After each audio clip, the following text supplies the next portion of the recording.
Well, hello, and welcome to the MilVet Podcast. Your podcast hosts are Brendan Aronson, Tim Shaw, and Beau Higgins. We are military veterans, entrepreneurs, and investors. But most importantly, we strive to empower military service members, veterans, and their families. We believe that all veterans deserve a career that fires them up, a career in which you can learn, you can earn, and you can build a world-class network. On this podcast, we interview civilian and military veteran leaders who are incredible founders, writers, thinkers, and investors. My primary goal is to inspire you to achieve great things. Let's dive into today's episode. Well, hello, and welcome to another edition of the MilVet Podcast. I am your host, Beau Higgins, and I have the pleasure to be joined by a longtime friend of mine, Brian Stengel, today, and look forward to talking about Brian's journey in a second. For those that may not be familiar with the MilVet provides an executive platform for veterans that are interested in looking into career opportunities in the private equity, venture capital, or founder space. If you're interested in learning more, I encourage you to check out TheMilVet.org. Check out our website. You can sign up for the podcast. You can check out open job opportunities we have. You can check out events we're going to be at. But check it out. Check out TheMilVet.org. And you can see this podcast there in a few weeks as well. So excited, though, to have our guest on today, longtime friend of mine, Brian Stengel. Brian, welcome to the show, man.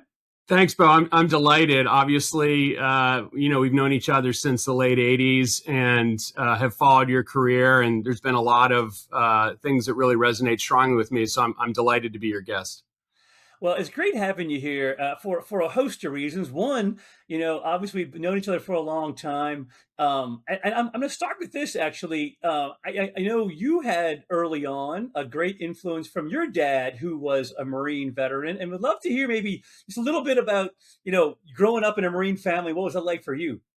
Yeah, no, that's right. I remember when you were starting your career, and I had so much affection and sincere, desire to see you be successful, because I kind of grew up in that way.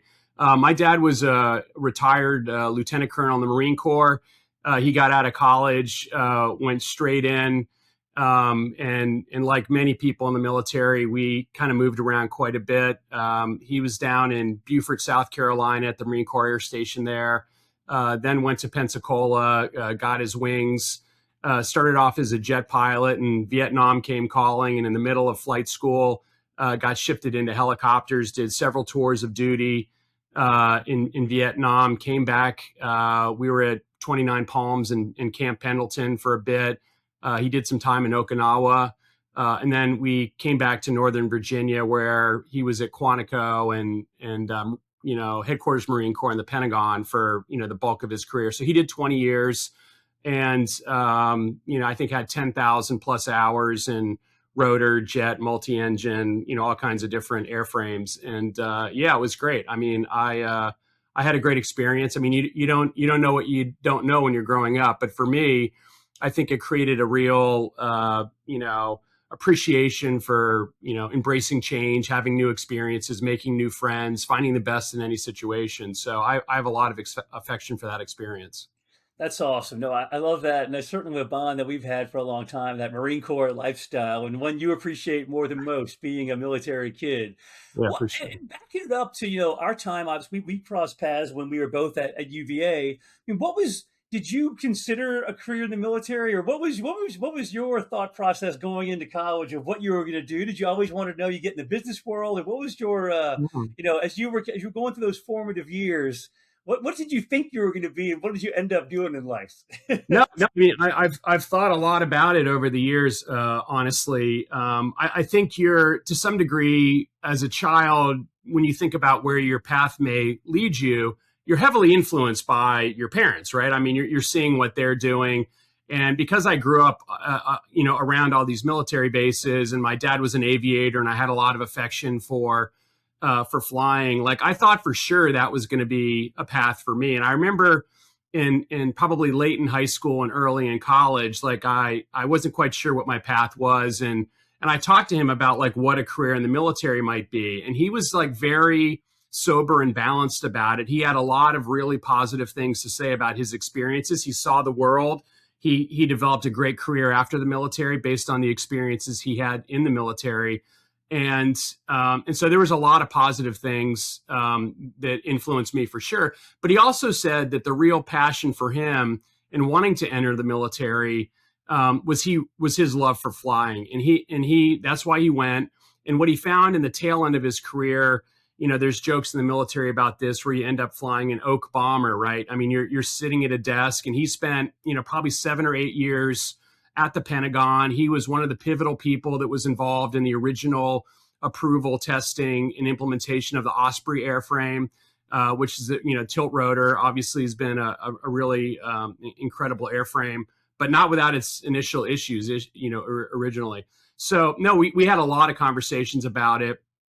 And then on the other hand, my grandfather was another pivotal influence for me, and he was like a orphaned high school dropout who, started as a stock boy in a company in Manhattan, kind of in the Depression era, and ended up having a couple mentors that took him, under the wing. And he went from stock boy to CEO of a company that ended up being a Fortune 500 company. So on one hand, we had this incredible entrepreneurial story. And on the other hand, we had this incredible, patriotic story of military service.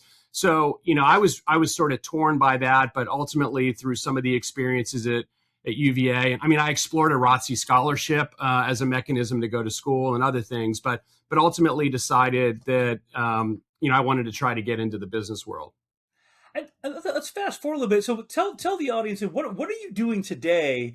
And I'm curious how you got there, because every journey is a little different. I'm sure where you are is maybe not where you expected to be. I think very few of us, have an exact plan of where we want to get. But just share a little bit about what you're doing now, and then we'll kind of talk about how you got to that point. Yeah, for sure. So, I graduated from undergrad in 1989. I went to business school. I got an MBA in finance in 1995, and I went to Wall Street. And I've been working for, just over 30 years in the financial services industry. We can talk about that evolution in the path, because obviously, like many people, there are lots of pivots. But today, I'm an entrepreneur, and I joke, kind of a recovering investment banker. I have my own firm, and we spend about half of our time and resources doing traditional investment banking, financial advisory, which is typically buy and sell side M&A. We raise equity and debt capital. I do a lot of board advisory, some cross-border work around joint ventures and other strategic combinations. That's half of the business, and then the other half of the business is very closely aligned with that. But we do private equity investing, where we find, specific companies that we quite like and would like to make a principal investment, directly in those. The majority of the ones we've done over the last 5 or 6 years have been minority growth equity. So, I work extensively with the board to try to help them think about, growing the businesses.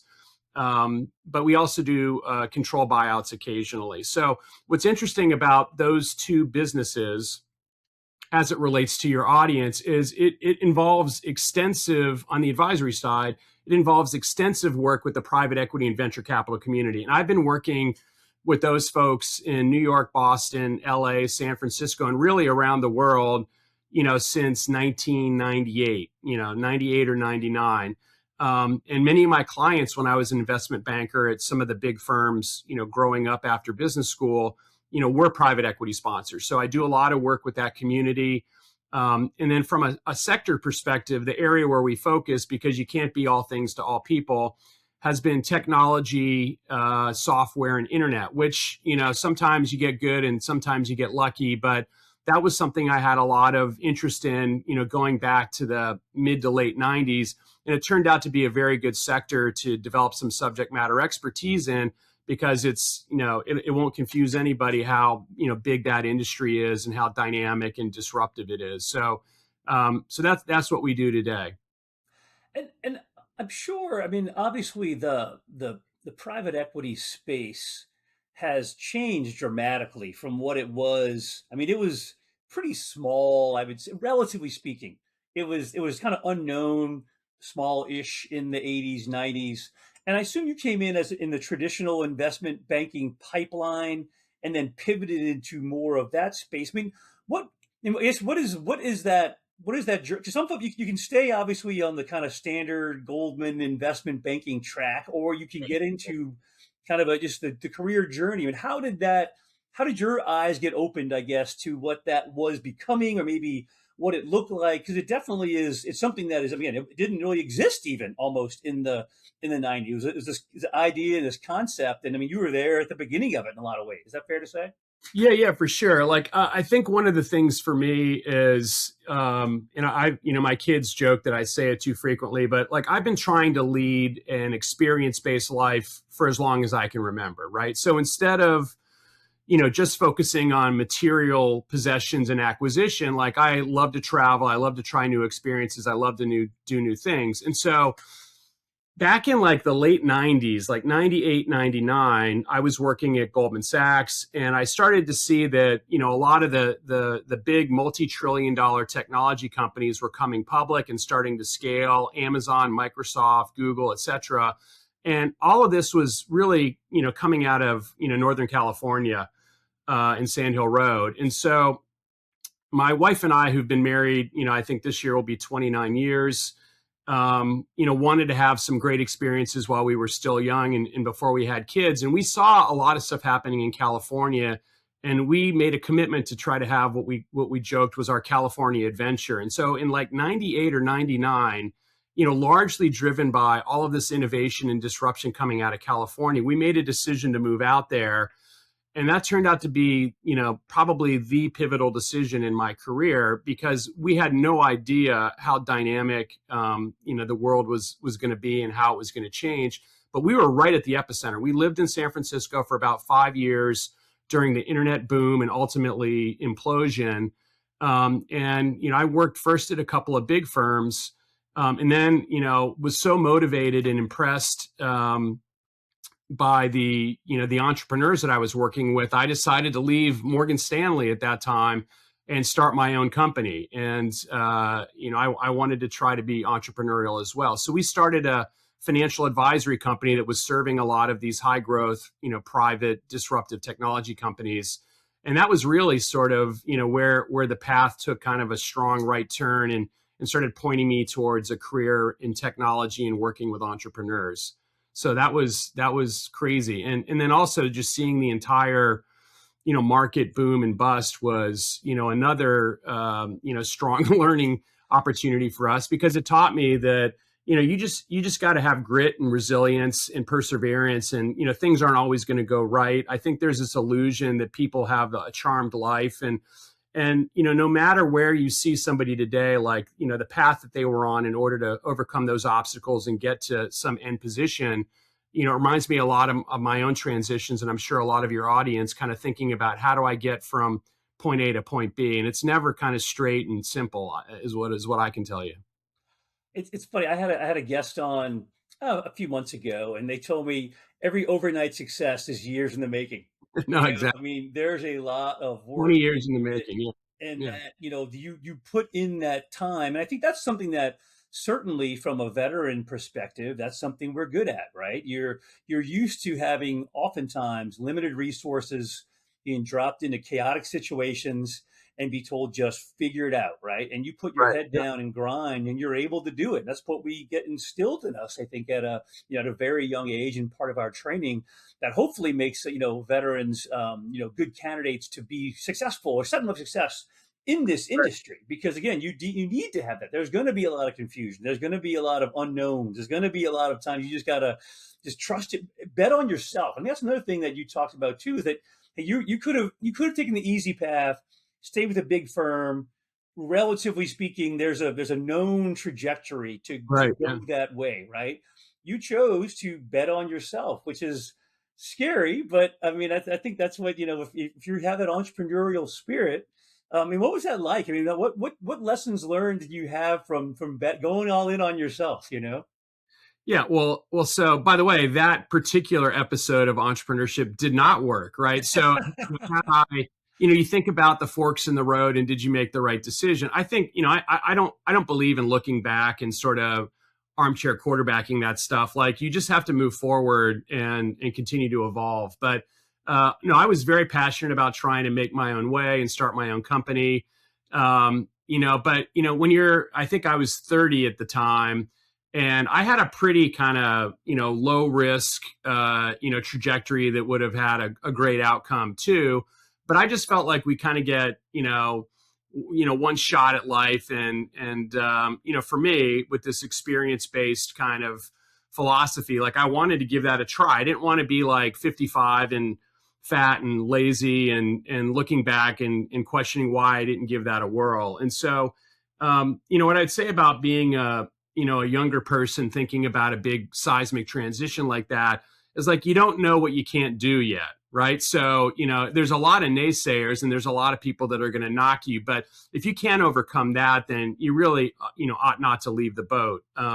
So, for me, we just thought we would fait accompli, be successful. We were, I was a co-founder with a colleague of mine, a friend of mine from business school. And, we just felt like it was just a matter of time before we would figure it out. And I'll tell you, so like I put in notice at Morgan Stanley, and it was probably, August, something like that. And, I had a newborn, I was newly married a couple of years, and then, 9/11 happened, and, we had the buildings come tumbling down, and like everything changed. I mean, it has to be one of the worst possible times in modern history of trying to start a company. I mean, all capital dried up, all the deals dried up. I mean, people were really, in the fetal position and very, very nervous about, what was next and what was going to happen. It was a very, very difficult time for anybody. And certainly for like a young group of, 30 somethings trying to start a business, but you just have to kind of keep your head down and keep pushing and learning and evolving. And, we had a value proposition that resonated. We just had to find the right audience, and that took some time. And we ended up doing that for 5 or 6 years. And then I sold my interest in that business to my co-founder, and we moved back to the East Coast. What would you say, like, if you had to do it again? I know I'm sure you would do it again. Was there anything you would do differently, or like lessons learned from that, like, you say, man, if I had to do it all again, I would have, I wish I would have known this beforehand. I mean, obviously the learning journey, and you learned a ton from it. But, Yeah. what if you could go back for folks that are getting into doing, going into business on their own? Yeah. So look, I think, again, in order to take that step, it's a big step. And, you have to have conviction and confidence that you've got something to provide that people are going to pay for. What I'll tell you from a practical perspective, and this isn't just from my experience at the couple of companies I've founded, but, remember, my job has been advising high growth, disruptive private companies for 30 years, right? So I've worked with 1,000 other entrepreneurs who similarly kind of, rolled the dice on and bet on themselves, and left, probably much easier paths. And, for me, like one of the most practical things is we assume that like day one, you start the company, day two, you've got clients, and day three, you're generating revenue. And what happens is there's a lot of hard work that goes in after you start the company before you start generating revenue. And so the expenses always dramatically lead the revenue. And so you just start out, being cash flow negative and unprofitable until you sort of tip into, hopefully success, or at least profitability. And so I think one of the things I, did not appreciate sincerely enough was maybe we ought to have been better capitalized. So, having good partners, and look, there's lots of places to get money. We were using our credit cards, and then we went to friends and family, and then we raised institutional capital from family offices and other people. But that all takes a lot of time, and it comes in kind of on a drip feed, which isn't a really good way to, to run a business if you're worried about making payroll because you don't know if your client's going to pay you, if you have a client. And so you need to rely on, investment capital. So I'd say one of the big things is making sure that beyond your conviction and your belief in yourself is that you're appropriately capitalized, or you have a good pipeline of business. Another way to approach that is, sometimes maybe people you've worked with in a legacy position want to bet on you, right? So a great way to start a company would be like, hey, listen, we like you, we believe in you. We're going to give you a purchase order, or we're going to give you a contract, or we're going to give you some kind of a, stipend that's going to allow you to scale into the business while you have revenue immediately. So there are creative ways to do it, but like really don't underestimate, the financial fiscal piece of this, because you're going to have a lot of pressure on yourself. I had a young family. I mean, this, the instability and volatility of starting the company when I have like a young daughter and a new wife creates a lot of pressure on the family too. They're like, "What the hell are you doing? Like, why did you leave this career you had? We would have been fine." So I think you need to be really intellectually honest about that stuff when you get started. No, that's some great insights, I think, for those that want to get in there. I mean, I think a lot of folks may have ideas, entrepreneurship ideas. Certainly, a lot. I mean, veterans are known for having an entrepreneurial spirit, but it's there's a lot to it. Obviously, there's a lot to it, and I think you learn a lot from folks that have been there, done that, and been through the grind of it all. And hopefully, I think your words of wisdom will resonate with some of the folks out there in the audience as well.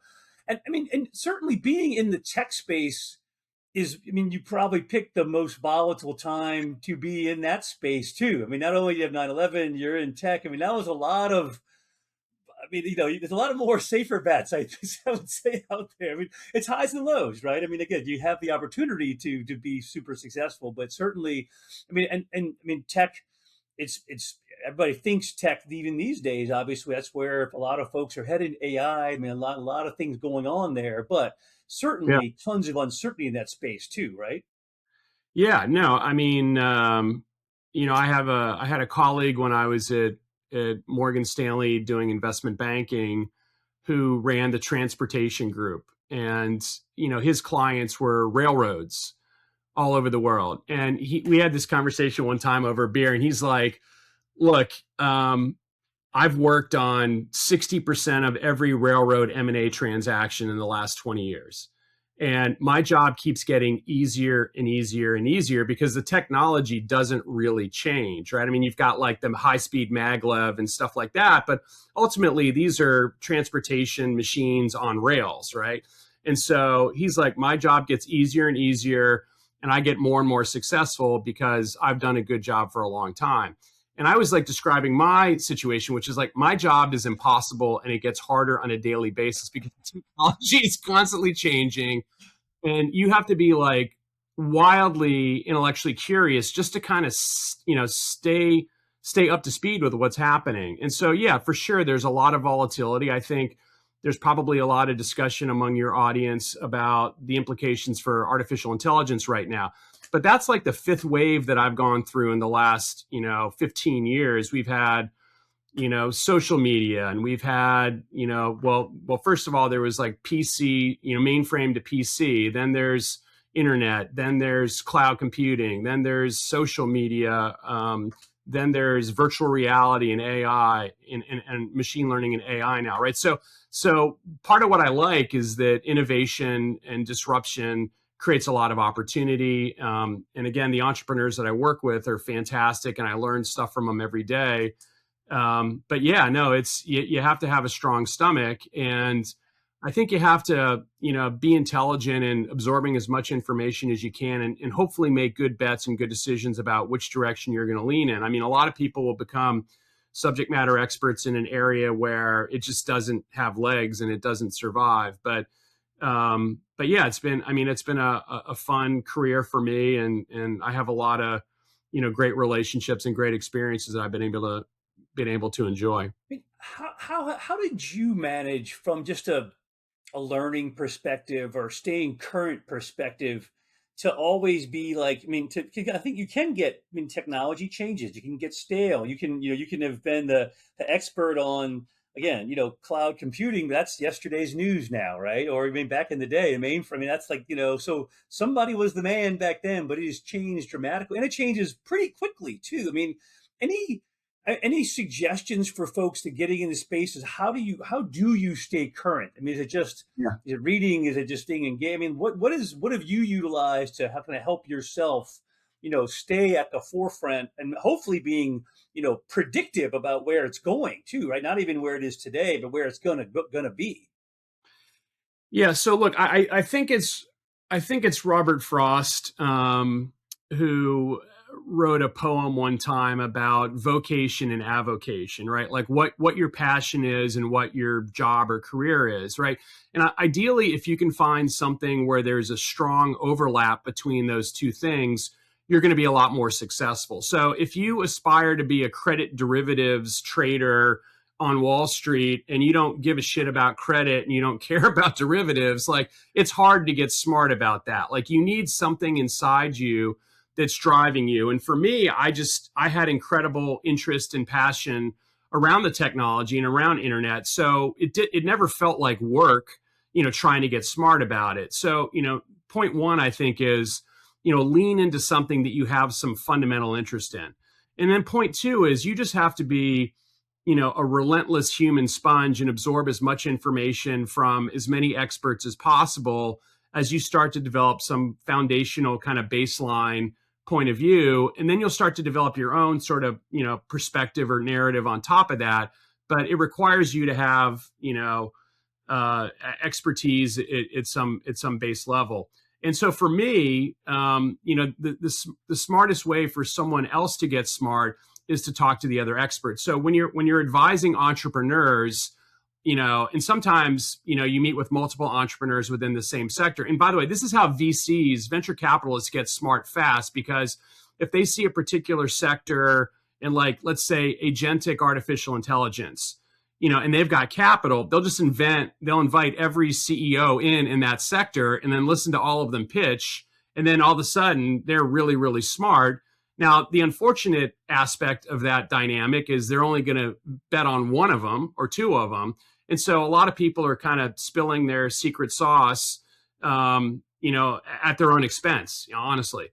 But so I would talk to as many experts as I could, one-on-one, or maybe go to conferences and stuff. That's a great way to kind of get smart fast. And then the other thing is these days, like your podcast, there's a lot of specialized podcasts, or, you can get information on X, or there's newsletters.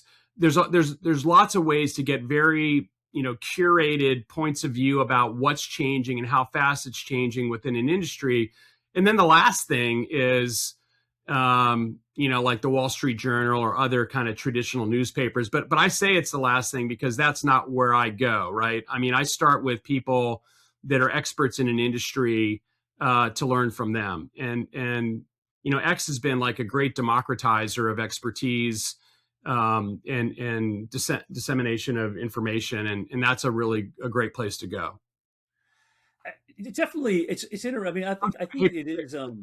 One more thing, and I'll say that, and this is important too, from like a transitioning or career development perspective. LinkedIn is actually really powerful because you can identify people and industries. And there are many, many military veterans. I think I've said this to you before, but I'll say it again, which is like on Wall Street, a lot of bankers kind of view the deal business as combat. And so when military veterans come through looking for opportunities, they get more than their fair share of attention. I mean, I think Wall Street and the financial services industry really values those experiences, that leadership, that grit, that perseverance, the decision-making that's necessary when you don't have all the information, you don't have all the resources. Like that's viewed as incredibly valuable. And so LinkedIn is a really, really powerful tool. And look, not everybody's going to respond to you, but most people want to. I think most people want to help others and pay it forward. So I didn't mean to leave LinkedIn out, but I think that's really powerful. No, that's great advice too. I mean, we certainly talk a lot on the program about the power of networking, the need to network, and how do you engage in the right way. And I mean, again, I think you're right. I mean, people are typically willing to talk about the industry. They may not be willing to talk about a job. If don't go on LinkedIn and say, "Hey, I'm looking for a job." It's like, "Hey, how'd you get into this space? what was your path to get here? And I think people are very generous, I have found, certainly with their time, because they want to share that experience, and they're happy. People like talking about themselves. Right, People like right. talking about how they got there. And if a veteran reaches out to them, and more often than not, especially if you can find some type of a connection, like, hey, I saw you went to, you were over here and I went to here, and find that Yeah, connection, right? That's what it's all. That's exactly. what networking is. And I do think oftentimes that veterans look at networking with a little bit jaded, like, oh, there's some negative, connotation networking, that there's something bad about. Like, no, man, it's that's how life is. It's just getting things done. You networked in the military to be successful. You knew a guy over at the Army, and you knew a guy over at the motor pool. You knew a guy over here. You needed something, and that's just how life is. So you can't be afraid to reach out and put yourself out there a little bit. I mean, maybe, and just kind of and ask for help. It's okay to ask for help, because they have that person you're talking to, somebody helped them too. So it's just, and then people are happy to pay it forward, I think. Yeah. So I have two quick comments on that. Like, one, I had a colleague when I was at Goldman Sachs, and we both went to graduate school together, and we were sitting around. It was like Friday afternoon on a holiday weekend. It's like 5:30 or 6, and we're talking about, like, are we going to go get dinner that night? Were we going to go get a beer or something? And the phone rings, and he picks it up, and it was a student at a business school who said, "Hey, I'd love to talk to you about your job at Goldman Sachs." And he said, "I can't talk right now. Give me a call on Monday." And he hung up the phone, and I was like, "Dude, why did you do that? Like, we're just shooting the shit here. Like, there's no pressure. You could have talked to him." And he says, "I get 20 of those calls a week, and I do the same thing every time. I say, I can't talk now. Call me back Monday or Tuesday." That's not a rejection. That's actually a positive. He goes, 95% of these kids never call me back. Hmm. And he's like, if they take that as a rejection, then they have no business on Wall Street. And so I was like, I thought that was a really uncool move that he did. But the message has stayed with me for 30 years, right? Which is, that was not a no, and you got to, like, sell through the no's, right? And then the other thing I observed was, somebody sent me this article a couple years ago that I share with young kids all the time who call me and who are looking for jobs or advice about Wall Street. And you can Google it, or I'll send it to you if you want to share it in any notes. But it's something to the extent of, like, strive for 100 rejections a year. And it's, like, so counterintuitive, but the whole article talks about this person the author was aspiring to be an author, like get some of his work picked up in magazines and stuff, and had a few rejections and just, like, unraveled for a couple of years and just stopped submitting stuff. And then he met this woman whose objective was to get 100 rejections a year. She just took it as a badge of honor. She was going to spam out as many articles as possible, as broadly as possible. And it's like the resume, or it's like the job rejection letters we got in college. You'd hang them up on your door or whatever. But she strove to get as many rejections as possible, because what that does is, very quickly, it anesthetizes you to that rejection. And you're just like, you got to keep plowing through. And if you get 100 rejections a year, then you're going to get a bunch of acceptances too. But you got to treat it like a job. You can't get frustrated. Like, you're not always going to be the right fit, but you just got to keep pressing through. And if someone gives you an opportunity to call back next week, then you put it on your calendar and you call back next week. But a lot of times people will, especially younger people, I'll tell you, like, the 20 somethings right now, like, just don't have the grit that I think maybe our generation did. Right. I mean, it's, I think social media, to a large degree, has created this illusion that everything is going right for everybody at all times. But yeah, I think you just got to kind of stay after it and treat a job search or a transition like a job, and just, not take the rejection personally and just keep pushing through. I love that is some great advice, certainly. And we'll if we can find that article, we'll definitely link it in the Yeah, I'll podcast. find it We'll and send it check to it you. out. So that'd be It's great. really great. I Yeah, mean, that's awesome. I know we're close to time and kind of wrapping things up, but I'd love to dig in a little bit about just maybe some of the high points of your journey to where, how'd you get from San Francisco back to the East Coast? I mean, any key pivotal points in there that you want to share that maybe where, again, I love to share if I could do it again, I'd do it a little differently, and maybe how you got from, what you learned and those things as you kind of went through your journey to where you are today. Yeah. So, again, I said this before, I'll say it again. Like it's not a straight up and to the right path, right? From where you are to where you want to be. There's a lot of volatility, and there's a lot of, certainly for me, and I think for most people, like, you got to roll with the punches and keep going, even if you're faced with adversity. And I've had career issues, I've had health issues, I've lost political battles as a senior person in firms. I was terminated during the great financial crisis. Our group went from 250 people to 40 people. Like, we weren't sure Morgan Stanley was going to survive. There's lots of crises that you're going to go through. Like during the financial crisis at Morgan Stanley, they offered me an opportunity to go run the Hong Kong office. And, it was like a fill or kill situation. And, I couldn't get the family's support. And then I went back Monday, and they're like, okay, well, the Hong Kong job is gone. Do you want to go run the Middle East out of Dubai? And at that point, it was like, I'm telling my wife, she's like, well, I don't want to go to the Middle East. We have 2 daughters. And I'm like, yeah, you probably don't. But it's like, do you want me to stay employed, or do you want me to so it's, so you face a lot of those things, and you just have to keep rolling. So, for me, we were in California for about 9 years, half in LA, half in San Francisco. There were a lot of great experiences. There were a lot of obstacles. I sold my business, my piece of the startup, to my colleagues, and I came back and I rejoined a giant firm. I rejoined Morgan Stanley. So I went from the big bulge bracket firms right out of business school to being entrepreneurial to then going back to the big firm. And, that was a choice at that time that made sense. We had a lot of family on the East Coast. We had young kids. They were starting to get into school. You make these choices based on the information you have, and you do the best you can. That turned out to be a great move up until the whole world imploding in the great financial crisis. I can't control that, right? So you keep going. And so I ended up working I got a job and ended up running the technology and internet investment banking group for a boutique for about 7 or 8 years. That turned out to be great. That led, as you have experiences and as you have success, that's going to create stepping stones or opportunities. You just have to make a decision about whether or not that makes sense or not. And sometimes it does, and sometimes it doesn't.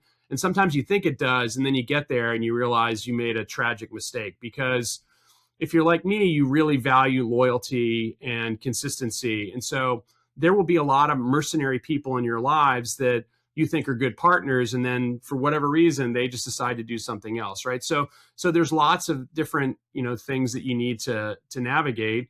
And, in terms of, things, what I do differently, it's easy to kind of play armchair quarterback and look back and say, yeah, I should have taken that Hong Kong job, right? I could be CFO of Morgan Stanley now. I don't know. But no, it's you do the best you can with the information you have at the time, and you just never lose touch of your conviction in yourself and in the grit and perseverance to continue to kind of hammer on. And at some point, it does start to get easier, right? I think things compound, and your network grows, your reputation builds, your experiences that you can point to are persuasive in getting you new jobs or new business or new opportunities. So I don't really look back. I'm very grateful and very content at where I am today, and I still have a lot of gas in the tank, right? I'll be 59 this summer, but I don't know. I think, fulfillment as you get older is a variety of things, but one of them is having a sense of purpose. And so for me, I always feel like I'll be doing something. The dynamics may change. I love the coaching aspect of working with entrepreneurs that are younger than me. And, I've been paid to do that for a long time, but I'm starting to do it on a pro bono basis sometimes too, just because I like the the young team or what they're trying to do. So no, I think, I'll be involved in that for as long as I can. And that's a real, I think that's a real, great opportunity. I love it, man. I love your passion for it. I love that's your vocation. I mean, for me, I get my give back and my juice from the veteran, helping veterans find jobs, and yours for the technology and giving back, really, and helping those younger guys and paying it forward. And I think the older you get, I'm 59 this summer as well. Kind of in the same spot in the life journey, but and it is definitely never a straight line to where you get, but the network is so important. I stole a line from a friend of mine: your network is your net worth, right? Yeah, right. And the more you network and the more you give back, the more you get out of it. That's what you find, right? The more you give, the more you get back out of it. More and more, I find that the older I get, for sure. So yeah. Yeah, I think I've given away a lot of time and a lot of advice with like no expectation of anything in return. And like, not everybody's like that, right? I mean, people keep score or collect shits. And it's just something that I've done because that's part of my genetic coding. And, people have criticized, including my wife, have criticized that, wow, why are you doing this? But I think it's the right thing to do. And it makes me feel better as a person, and it's more fulfilling for me. And, by the way, even if you have no expectation of anything in return, it does come back to you. And it's come back to me in some very profound ways. So, whatever your code is, just have a code. Like, think about what's important to you. What do you stand for? What are you trying to do? How do you want people to view you now and in the future? And just kind of, stay true to that code, whatever it is. I love it, man. We're going to close on that. From military brat to where you are now has been a great journey, Brian. Thank you for sharing your time and your story today. And I look forward to seeing you and hopefully your family sometime soon, man. Good luck to you. You too, Beau. Thanks very much. That was great.